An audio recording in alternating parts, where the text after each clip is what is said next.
নমস্কাৰ আপোনালোক সকলোকে স্মাৰ্ট ইন এছামৰ নতুন এটা ভিডিঅ'লৈ স্বাগতম জনাইছোঁ 2025 বৰ্ষৰ জিএনএম নাৰ্ছিং এডমিশ্যন সম্পৰ্কে আজিৰ এই ভিডিঅ'টোত আমি আলোচনা কৰিম গতিকে ভিডিঅ'টো আপোনালোক যিসকলে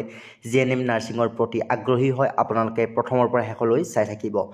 জিএনএম নাৰ্ছিং সম্পৰ্কে আমি এই চেনেলটোৰ জৰিয়তে যোৱা 3টা বছৰ ধৰি ভিডিঅ'সমূহ আগবঢ়াই আছোঁ আৰু 2025 বৰ্ষৰ এডমিশ্যন সম্পৰ্কে আমাৰ হৈছে এইটো প্ৰথমটো ভিডিঅ' আজিৰ এই ভিডিঅ'টোত আমি আপোনালোকৰ লগত শ্বেয়াৰ কৰিম জিএনএম এডমিশ্যন 2025 বৰ্ষৰ কেতিয়া আৰম্ভ হ'ব লগতে আপোনালোকে জিএনএম এন্ট্ৰেন্স এক্সামৰ জৰিয়তে ইয়াত আপোনালোকে এডমিশ্যন ল'ব লাগিব গতিকে এন্ট্ৰেন্স এক্সামৰ কাৰণে ফৰ্ম ফিলআপ কেতিয়া হ'ব ইয়াৰ কাৰণে কোৱালিফিকেশ্যন কিমান লাগিব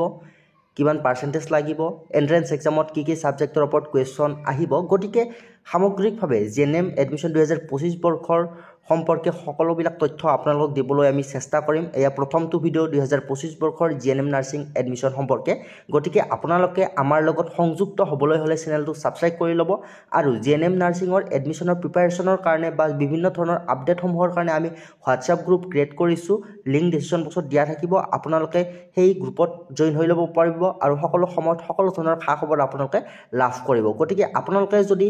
জিএনএম নাৰ্ছিং পঢ়িম বুলি ভাবিছে বা বিএছচি নাৰ্ছিং পঢ়িম বুলি ভাবিছে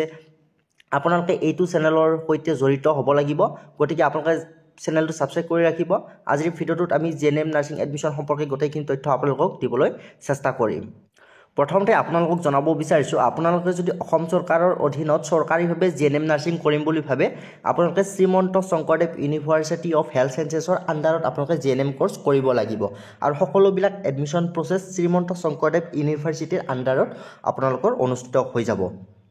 আপোনালোকৰ আমি গোটেইখিনি কথা বুজাই দিবৰ কাৰণে 2024 বৰ্ষৰ জিএনএম নাৰ্ছিঙৰ যি এডুকেশ্যনেল নটিচ আছিল সেই নটিচখন আপোনালোকৰ কাৰণে লৈছোঁ আমি প্ৰথমতে আপোনালোকক জনাব বিচাৰিছোঁ আপোনালোকে সকলে ভাবিব এতিয়া এইচএছ এক্সাম শেষ হোৱাৰ পিছতে আপোনালোকে যদি জিএনএম কোৰ্স কৰিম বুলি ভাবিছে আপোনালোকে ভাবিব যে ইয়াৰ কাৰণে অনলাইন এপ্লাই কেতিয়া আহিব আৰু আপোনালোকে জানিবই লাগিব কেতিয়া অনলাইন এপ্লাই ষ্টাৰ্ট হ'ব সো আপোনালোকৰ কাৰণে মাৰ্চৰ শেষৰ ফালে অথবা এপ্ৰিল মাহত আপোনালোকৰ ইয়াৰ কাৰণে নটিচ প্ৰকাশ কৰা হ'ব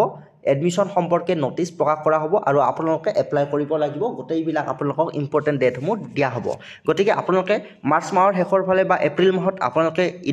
নটিচ পাই যাব জিএনএম নাৰ্ছিং এডমিশ্যনৰ কাৰণে এডমিশ্যন নটিচ আপোনালোকে পাই যাব আমাৰ চেনেলৰ সৈতে আপোনালোকে সংযুক্ত হ'ব লাগিব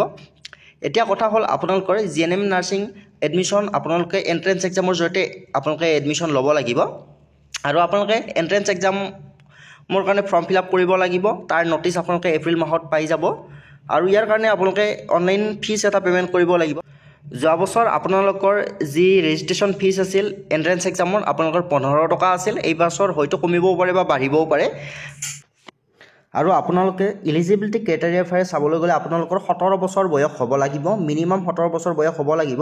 আৰু ম্যাক্সিমাম আপোনালোকে 35 বছৰলৈ এপ্লাই কৰিব পাৰিব ঠিক আছে আৰু ইয়াৰ কাৰণে কোৱালিফিকেশ্যন আপোনালোকে এইচএছ পাছ কৰিব লাগিব 10+ টু এইচএছ পাছ কৰিব লাগিব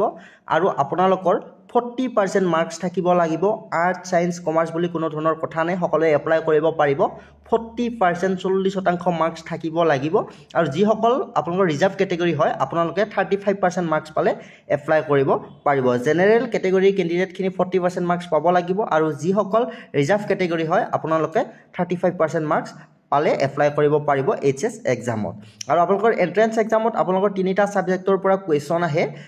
সায়েন্সৰ আহিব মেথছৰ আহিব আৰু ইংলিছৰ আহিব পিছৰ ভিডিঅ'সমূহত আমি সম্পূৰ্ণ সিলেবাছৰ বিষয়ে আলোচনা কৰিম আৰু আমি অতি শীঘ্ৰে অনলাইন ক্লাছও আপোনালোকৰ কাৰণে ষ্টাৰ্ট কৰিম আপোনালোকে আমাৰ সৈতে সংযুক্ত হ'ব পাৰিব সম্পূৰ্ণ সিলেবাছ অনুসৰি আমি অনলাইন ক্লাছ আপোনালোকৰ কাৰণে প্ৰভাইড কৰিম লগতে আমাৰ গাইডবুক আছে গাইডবুকৰ লিংক ডেসক্ৰিপচন বক্সত আপোনালোকে দি দিম আপোনালোকে এতিয়াৰ পৰা প্ৰিপাৰেচন চলাই নিব পাৰিব গতিকে এইখিনি আজি আপোনালোকক আমি জনাই দিলো পৰৱৰ্তী সময়ত গোটেইখিনি আপোনালোকক ভালদৰে আমি জনাই থাকিম তাৰ কাৰণে চেনেলটো সাবস্ক্ৰাইব কৰি ল'ব আৰু যিসকলে আমাৰ হোৱাটছআপ গ্ৰুপত এতিয়াও জইন হোৱা নাই হোৱাটছআপ গ্ৰুপত জইন হৈ ল'ব পাৰিব ধন্যবাদ